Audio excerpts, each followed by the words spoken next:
আমাদের নেত্রী দেশনেত্রী বেগম খালেদা জিয়া, যিনি কোনদিন অন্যায়ের কাছে মাথা নত করেন না, এবং সেই জন্য তাকে জেলে যেতে হয়েছে।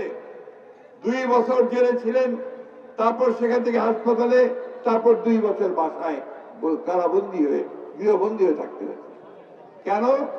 একটা মাত্র কারণ, তিনি হাসিনার সেই ভাগাভাগির নির্বাচন মেনে নেননি, কম্প্রোমাইজের নির্বাচন তিনি মেনে নেননি।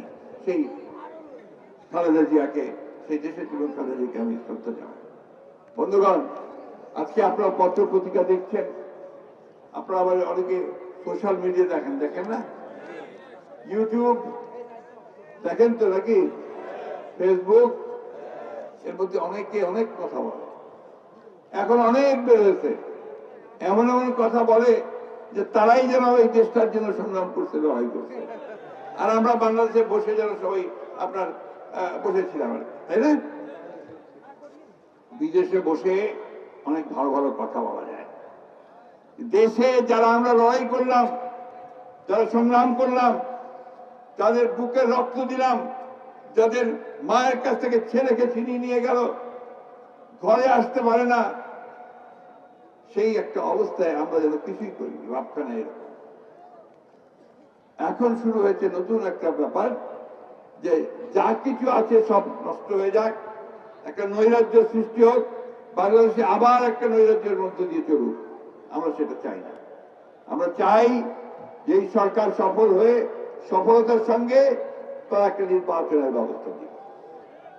আমি একটা কথা জিজ্ঞেস করি ভাই, এই যে সংস্কার সংস্কার সংস্কার বলছি না, আমরা বলছি, আমরা আবার 31 দফা বলছি সংস্কারের কথা, তাই না? সরকারও বলছে সংস্কার জন্য 6টা কমিশন বানাইছে। আচ্ছা, সত্যিকার করতে বলেন তো আমাদের সাধারণ মানুষ, তারা সংস্কার কথাটা কতটুকু বোঝেন? বলেন না, বলেন। সরাসরি বুঝি 2 বেলা 2 মুঠো মোটা ভাত, মোটা কাপড়, মাথার উপরে ছাদ, আমার ছেলের অসুখ করে তার চিকিৎসা, তার লেখাপড়ার ব্যবস্থা, এটাই তো সংস্কার বুঝি, তাই নাকি? এটা এনশিওর করেন আমি হচ্ছে সংস্কার। আমরা জানি এখন যে ব্যবস্থা আছে সেই ব্যবস্থায় আমাদের দেশে খুব একটা শান্তি আসবে না। সেই জন্য আমাদের তারেক রহমান সাহেব 31 দফা কর্মসূচি দিয়েছিলেন, তার মধ্যে সব পরিবর্তনের কথা বলা আছে, যে কিভাবে পরিবর্তন করলে দেশ আরো ভালোর দিকে যাবে।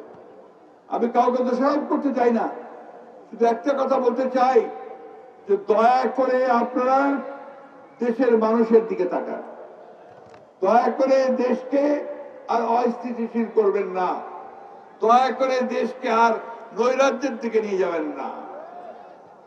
এনার্জি কখনো ভালো ফল নিয়ে আসে না, সেটা দেশের মানুষের ক্ষতি করে বসে।